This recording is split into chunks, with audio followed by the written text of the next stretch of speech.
POV. You're an officer in Iran's Revolutionary Guard, in a unit most of the world has never heard of. It doesn't have a name, it's simply called Unit 4000. Though the IRGC loves its symbols and parades and posters of martyrs everywhere, you represent a different side of the organization, something secret and far more important. Your job is sabotage and assassination outside of Iran. You don't build bombs, you don't plant them, you don't even live in the country where they explode. You find broken men in a foreign city and turn them into weapons of the IRGC. Then you sleep like a baby. At least, that's how it's supposed to work. Your name is Mehdi. In Iran, they call you the Doctor. Your current city of focus is Baku, Azerbaijan, just a few hours north of the Iranian border. Israel buys a lot of its oil through here, and Jewish families have lived here for centuries. Everything you want is directly within reach, and none of it points back to Tehran. Your boss is the man who runs Unit 4000's overseas network. His name is Rahman Moghadam.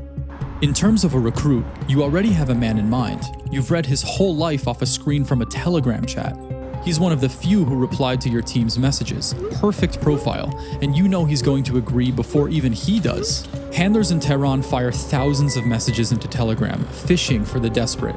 Most people ignore them as spam, but you only need a few to respond. You might be wondering, how do you turn a totally innocent man into an IRGC criminal spy? Let's say you're broke. A stranger from Telegram offers you $100 in crypto to photograph a building downtown. That's the whole job. You think, okay, that's easy enough. So, late one night, you drive up to the building, kill the engine. Sitting in the dark, you put your phone up and take 3 pictures of the gate. Hit send. Before you even pull away, your phone dings with enough money for weeks of groceries. Then the jobs get bigger. 500 to burn an Israeli flag on camera. Each subsequent job is just a little dirtier than the last, and by the 5th one, you can't go to the police anymore. You're an IRGC spy now. And that's where your teammate swoops in. Mohsen Suri, known as the Traveler. He meets the recruit at a cafe under a false name. They talk about his debt, his daughter, how the system has used and abandoned him, then finally about a way out. Your job isn't to recruit believers. You recruit the broke and the cornered, and you give them something better than money. You give them purpose. You're telling a drowning man that he can finally matter, and you watch him reach for the opportunity with open arms. So Mohsen pitches him the next job. It's no longer just photos or flag burnings, it's something much bigger. But he's scared. It's a big step. It's accessory to murder, he says. So Mohsen calms him down. These people are guilty, he tells him. They're not even worth the air they breathe. He tells him he'd be doing the world a favor. Plus, it pays a lot more than he's seen in years. Tehran has spec'd out 4 targets, and Unit 4000 needs a team. So the Telegram machine keeps fishing. A driver, multiple couriers, a scout, a shooter, all recruited the same way as the first recruit. Money first, mission later. Then comes the smuggling. The contraband comes from Iran in fragments, a few kilos at a time with different couriers on different nights, staggered so no single seizure can kill the operation. The first shipment is 7.73 kilograms of C4. Once inside Azerbaijan, it's buried near Shikov on Baku's coast. A second shipment, 2 remote-controlled C4 devices, then explosive drones, detonators, stashes spread all across the city. The crypto payments keep flowing to everyone.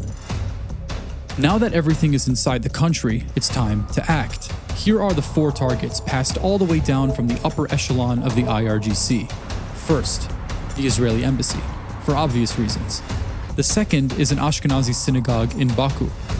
Friday night, your recruit stands across the street. He films the families going in. He films the doors, watching fathers and kids entering, noting the hour when the room is fullest.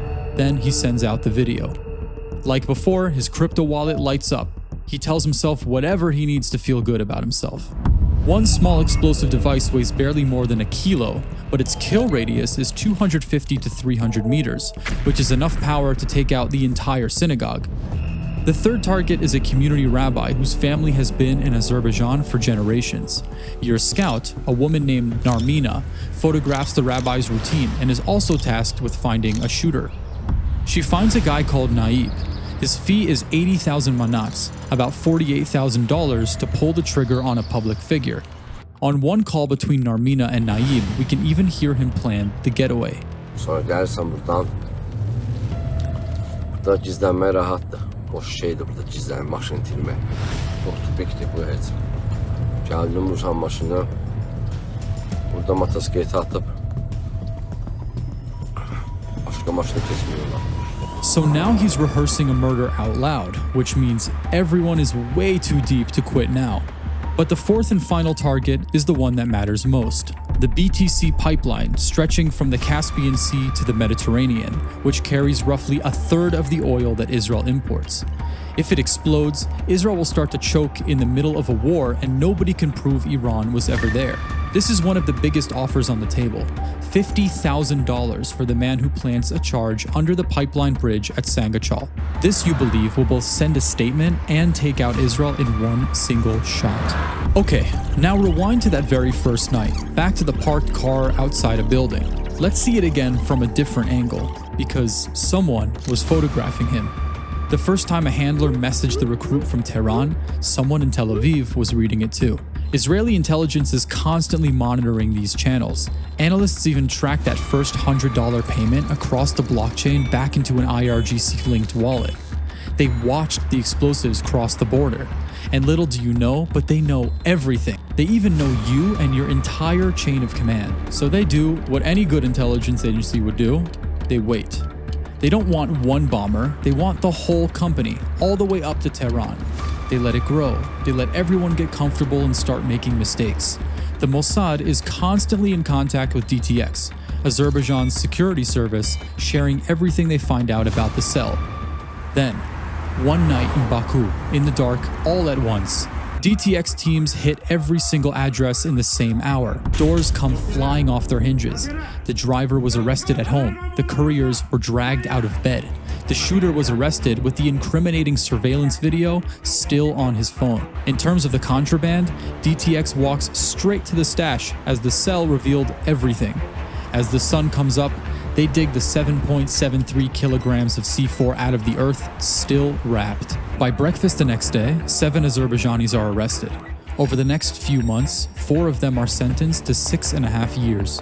Another 4 Iranians disappeared, leaving mostly the Azerbaijanis to take the fall. The Iranians are safe back home across the border. But home, as it turns out, is not really that safe at all.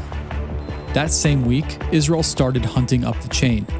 Back in Tehran during March 2026, middle of the Iran-US-Israel war, Rahman, your IRGC boss, is inside a building on Artesh Boulevard. In one shot, he's dead by a missile strike. Then, the traveler, Mohsen Suri. When the strikes begin, he goes dark into an emergency IRGC safe house, not knowing that Israel mapped those safe houses months before the war ever started. They were just waiting for him to run. Just like Rahman, dead.